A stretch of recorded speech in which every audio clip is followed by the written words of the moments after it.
هذا هو تحليل أهم أحداث الحلقة 15 من مسلسل قفطان خديجة بالدرجة المغربية. 1. صدمة عمر والفلوس.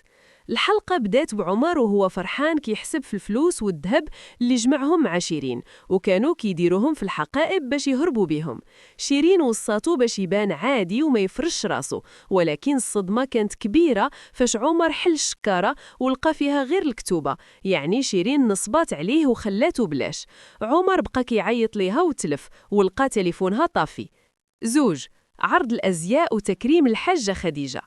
ليلى قررت تنظم عرض أزياء القفاطن في الحي الشعبي، الأتوليي ديالها. العرض داز رائع، وليلى دارت كلمة مؤثرة كرمات فيها الروح ديال الحاجة خديجة، وقالت باللي هاد التصاميم هي مزيج بين أصالة الحاجة خديجة ولمستها العصرية.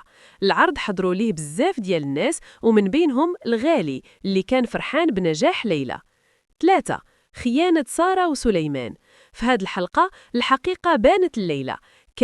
كميل قرر يصارح ليلى ويقول لها باللي سارة اللي كانت صاحبتها المقربة وسليمان طليقها راهم في علاقة مع بعضياتهم من شحال هادي.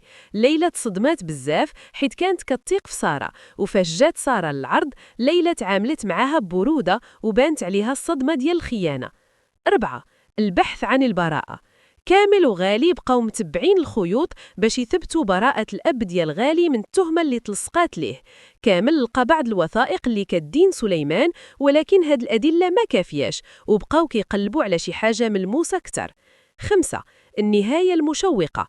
الحلقة سالات بواحد المشهد صادم ومأساوي، فاش غالي لقى الأب ديالو طايح في واحد الحالة خيبة بين الحياة والموت، والدم في كل بلاصة، وهاد الشي كيشير باللي كاين اللي بغى يصفيها ليه باش الحقيقة ما تبانش. كانت هذه أهم أحداث الحلقة 15 اللي تميزت بالصراعات بين النجاح المهني الليلة وبين الصدمات العائلية والشخصية اللي كتحيط بها.